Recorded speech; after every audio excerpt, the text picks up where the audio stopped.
Oi, turma, do livro Poliana, Eleanor H. Porter, no capítulo 27, Duas Visitas. Nancy foi encarregada de contar ao Sr. John Pendleton a conclusão do Dr. Meade. Miss Polly não se esqueceu de sua promessa de lhe dar informações diretamente da casa, como sentiu que ir pessoalmente até ele ou escrever uma carta estavam fora de questão. Ela pensou em mandar Nancy. Houve um tempo em que Nancy ficaria muito feliz com essa oportunidade extraordinária de ver um pouco da casa misteriosa e seu dono, mas hoje seu coração estava muito pesado para ficar feliz com qualquer coisa. Na verdade, ela mal olhou ao redor durante os poucos minutos que ficou esperando o Sr. John Pendleton aparecer. Sou a Nancy, senhor, ela disse, respeitosamente, ao ver a surpresa e o questionamento nos olhos dele quando entrou na sala. Miss Hampton me mandou aqui para falar sobre Poliana. É? Apesar da repentina e breve resposta, Nancy compreendeu muito bem a ansiedade que estava por trás daquele e... Não é uma boa notícia, Sr. Pendleton. Ela falou com dificuldade. Não está dizendo que... Ele fez uma pausa e ela acenou afirmativamente com a cabeça muito triste. Sim, senhor. O médico disse que ela não pode mais andar, nunca mais. Por algum tempo houve silêncio absoluto na sala. Depois o homem falou com a voz cheia de emoção. Pobre menina, pobre menina. Nancy olhou para ele, mas baixou os olhos imediatamente. Não tinha imaginado que o amargo, mal-humorado, severo John Pendleton poderia ficar daquele jeito em seguida. Ele falou novamente com uma voz baixa e trêmula. Parece muito cruel ela nunca mais dançar de novo sob o sol. Minha pequena menina Prisma. Houve outro silêncio. Depois, de repente, o homem perguntou. Ela mesma ainda não sabe, é claro, né? Mas ela sabe, senhor. Nancy soluçou. E é isso que piora tudo. Ela descobriu. Diacho de gato, perdão. Ele se desculpou rapidamente. É que o gato empurrou a porta e Miss Poliana acabou escutando a conversa do lado de fora do quarto. Foi assim que ela ficou sabendo. Pobre menina, o homem lamentou de novo. Sim, o senhor ia dizer isso mesmo se pudesse ver a menina. Nancy falou emocionada. Só vi Poliana 2 vezes depois que ficou sabendo e fiquei muito mal nas 2 vezes. É tudo tão novo e diferente para ela e fica pensando o tempo todo nas coisas que não pode mais fazer agora. E está preocupada também porque não consegue ficar contente. Mas não sei se o senhor conhece o jogo. Nancy parou de falar envergonhada. O jogo do contente? Ele perguntou. Oh, sim, ela me falou sobre isso. Oh, ela falou. Bom, acho que falou com quase todas as pessoas, mas que dó. Agora ela mesma não consegue fazer o jogo e está preocupada com isso? Fala que não consegue pensar em nada, nada sobre isso de não andar mais para poder ficar contente. Ora... E por que deveria? Retrucou o homem quase grosseiramente. Nancy mudou de posição, se sentindo desconfortável. Foi assim que me senti também, até pensar que ia ser mais fácil se ela conseguisse, entende? Então tentei dar um jeito para ela lembrar. Para ela lembrar de que John Pendleton ainda estava meio bravo e impaciente. De como ela ensinou as outras pessoas a fazer o jogo. A senhora Snow e o resto... O senhor sabe, e do que ela disse para eles fazerem. Mas a pobre criancinha só chora e fala que agora está tudo diferente. Diz que é fácil falar com inválidos para sempre como ficar contente, mas não é a mesma coisa quando você mesmo é o inválido e tem que tentar ficar contente.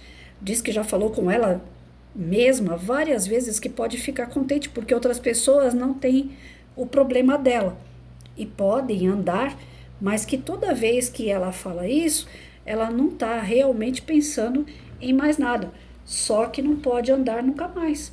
Nancy fez uma pausa, mas o homem não falou nada. Estava sentado com a mão sobre os olhos. Depois me esforcei para ela lembrar como costumava falar com o jogo. Era mais legal de fazer quando era mais difícil. Nancy voltou a falar com uma voz triste e desanimada, mas ela fala... Também que é diferente quando é muito, muito difícil mesmo. E tenho de ir agora, senhor. A moça parou de falar de repente. Já na porta, após hesitar um pouco, ela se virou e perguntou timidamente. Não posso dizer para Poliana que o senhor viu Jimmy Bean de novo. Eu acho... Posso? Não vejo como poderia, já que não vi o menino de novo. O homem observou um pouco ríspido. Por quê? Nada, senhor. É que Isso é uma das coisas que estão chateando Poliana, quer dizer, ela não pode mais trazer o menino aqui. Ela disse que trouxe uma vez, mas que acha que ele não deu uma boa impressão e ela está com medo de o senhor achar que ele pode não ser uma boa presença de uma criança. Não sei se o senhor entende o que ela quis dizer com isso, mas eu não entendi. Sim, eu sei o que ela quis dizer. Está bem, senhor. Ela só estava querendo trazer o Jimmy Bean de novo. Ela disse para o senhor ver que ele é uma ótima presença de criança. E agora ela não pode diacho de automóvel. Perdão, senhor. Até logo. E Nancy saiu apressadamente. Não demorou muito para que toda a cidade de como é que fala isso? Beldinsville ficasse sabendo que o excelente médico de Nova York concluiu que Poliana Whittier nunca mais andaria de novo. E certamente nunca antes a cidade tinha ficado tão agitada. Todos já conheciam de vista aquele comovente rostinho sardento que sempre cumprimentava com um sorriso e quase todos sabiam do jogo que Poliana fazia. E pensar que a partir de então nunca mais aquele rosto sorridente seria visto nas ruas. Nunca mais aquela voz alegre, animada, iria falar com contentamento presente numa experiência do dia a dia. Parecia inacreditável, impossível, cruel. Nas cozinhas e salas de visitas e debruçadas nas cercas dos quintais, mulheres falavam sobre isso e choravam abertamente. Nas esquinas e nos bares, os homens falavam também e choravam, não tão abertamente. E a conversa e o choro cresceram ainda mais logo que a triste notícia levada por Nancy se espalhou rapidamente. Poliana, frente a frente com o que tinha acontecido, estava lamentando acima de tudo o fato de que não conseguia mais fazer o jogo, agora não conseguia ficar contente por nada. E foi então que um mesmo pensamento deve ter de algum modo passado pela cabeça de todos os seus amigos. Imediatamente, o tempo todo e quase ao mesmo tempo, a dona da propriedade Hangton, para sua grande surpresa, passou a receber visitas de pessoas que ela conhecia e pessoas que ela não conhecia, visitas de homens, mulheres e crianças, muitos dos quais Miss Polly não imaginava, nem de longe, que a sobrinha conhecia. Alguns chegavam e se sentavam durante tensos 5 a 10 minutos. Alguns ficavam nos degraus da varanda, pouco à vontade, mexendo desajeitadamente nos chapéus ou nas bolsas. Alguns traziam um livro, um buquê de flores ou uma guloseima para seduzir o paladar. Alguns choravam sem tentar disfarçar, outros se viravam de costas e assoavam o nariz furiosamente, mas todos perguntavam ansiosos pela menina acidentada e todos mandavam mensagens para ela. E essas mensagens sempre deixavam Miss Polly admirada. E eu tô toda arrepiada aqui, gente.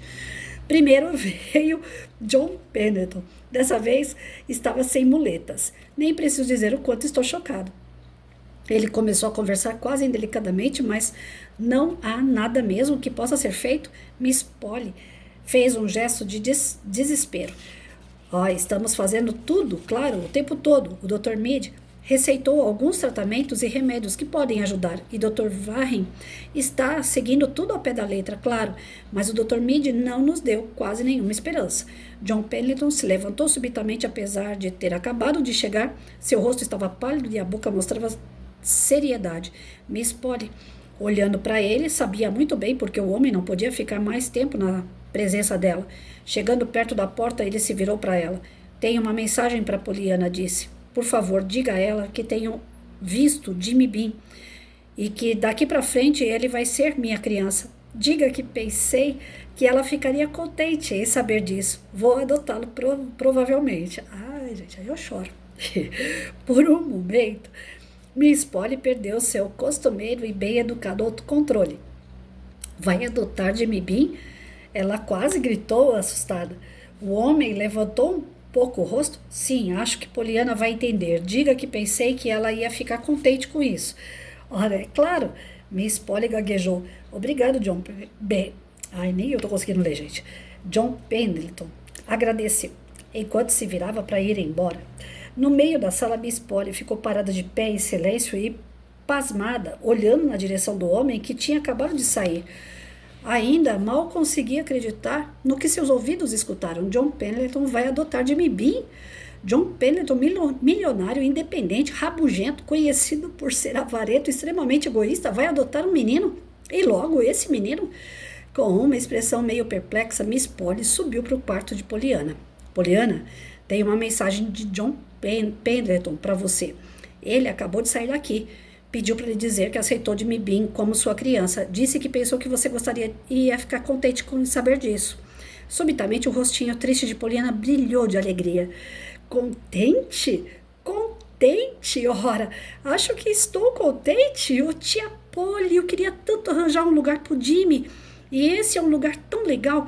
Além disso, estou muito contente pelo Sr. Pendleton também. Sabe, agora ele vai ter a presença de uma criança. Vai ter o quê? Poliana enrubesceu, envergonhada. Tinha esquecido de que nunca falou com a tia sobre a vontade de John Pendleton de adotá-la e certamente não ia querer lhe contar agora que por um minuto tinha pensado em deixá-la. Essa tão querida tia Polly. A presença de uma criança menina se apressou em dizer: sabe, o Sr. Pendleton me disse uma vez que só a mão e o coração de uma mulher ou a presença de uma criança poderiam formar um lar. E agora ele tem a presença de uma criança. Entendo, disse Miss Polly, muito gentilmente, e entendeu mesmo, mais do que Poliana imaginava. Ela imaginava a pressão que provavelmente a menina teve de enfrentar quando John Pendleton pediu a ela para ser a presença de uma criança e transformar assim aquela pilha de pedras cinzentas no lar. Entendo, ela concluiu com os olhos subitamente cheios de lágrimas.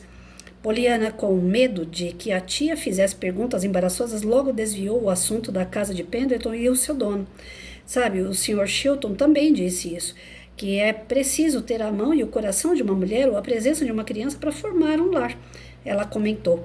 Miss Polly se virou bruscamente. Dr. Chilton, como sabe disso? Ele me disse. Foi quando falou que morava em cômodos apenas, entende? E não num lar. Miss Polly não respondeu. Seus olhos observavam a paisagem da janela. Então perguntei por que ele não arrumava isso. A mão e o coração de uma mulher e formava um lar. Poliana. Miss Polly tinha se virado para ela repentinamente. Suas bochechas estavam vermelhas. Ora, perguntei, e ele parecia tão infeliz.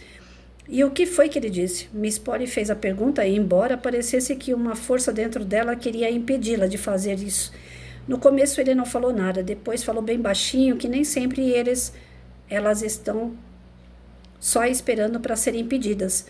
Houve um breve silêncio, os olhos de Miss Polly tinham se voltado novamente para a janela, suas bochechas ainda estavam estranhamente coradas. Poliana suspirou. De qualquer modo, sei que ele quer uma. Eu queria muito que ele arranjasse. Ora, Poliana, como sabe? Sei, porque no outro dia ele falou outra coisa. Falou baixo também, mas eu ouvi. Diz que daria o mundo para ter mesmo a mão e o coração de uma mulher. O que foi, tia Polly? Miss Polly tinha se levantado apressadamente e ido até a janela. Nada, querida. Estava apenas mudando a posição desse prisma, respondeu tia Polly, com o rosto inteiro ardendo em chamas. Olha, gente, como a gente já comentou no texto anterior, né, nos últimos textos, quando Poliana ficou na cadeira, né, de roda, quando ela ficou debilitada, ela não consegue mais andar, ela já tinha entrado na vida de muitas pessoas, ela já tinha cutucado, né, a dor íntima de cada pessoa que ela conheceu, ela tentando achar solução para os problemas de cada um, meio fuxiqueira, meio entrona, com as ferramentas um pouco abusivas até, né? Porque ela é muito sem noção, ela é muito transparente, muito inocente diante das suas perguntas, das suas colocações, das suas ações, mas com um coração extremamente puro e verdadeiro no amor.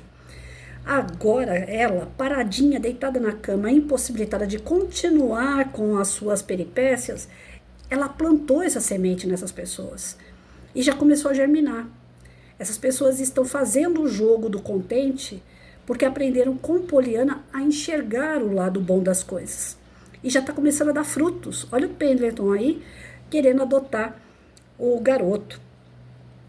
E fazendo com algumas mudanças na sua vida em razão dessa atitude. Adotar um garoto significa amar, botar para fora o seu melhor sentimento. E é isso que cada um deles vai acabar fazendo. Aí a gente traz isso para os nossos dias. Será que é possível a gente ser uma Poliana? Será que é possível a gente plantar o bem por onde a gente passa? Será que é possível a gente ver o melhor de cada pessoa? Será que é possível a gente tentar ajudar pessoas a se erguer, a se refazer, a aceitar as novas oportunidades? Será que é possível uma palavra, um abraço, um afago? Será que é possível, gente, a gente tornar o nosso mundo melhor? Será? Eu acredito que sim. Isso cabe a cada um de nós. Ah, mas o mundo está cheio de malícia, o mundo está cheio de gente amarga, azeda, pessoas reclamonas, o mundo está cheio de gente ignorante. E daí? Cabe a cada um de nós doar aquilo que nós temos de melhor. O outro, ele vai se mudar com o tempo. Ele vai ver os exemplos e ele vai querer seguir, porque não tem outro caminho que não seja o amor. Então, fica claro aqui que enquanto família, como a gente faz a leitura voltada para a educação, eu sempre lembro disso, dentro de uma sala de aula, né, é possível a gente plantar o amor e trazer harmonia, trazer uma boa convivência entre as pessoas. É possível, é difícil, mas é bem possível.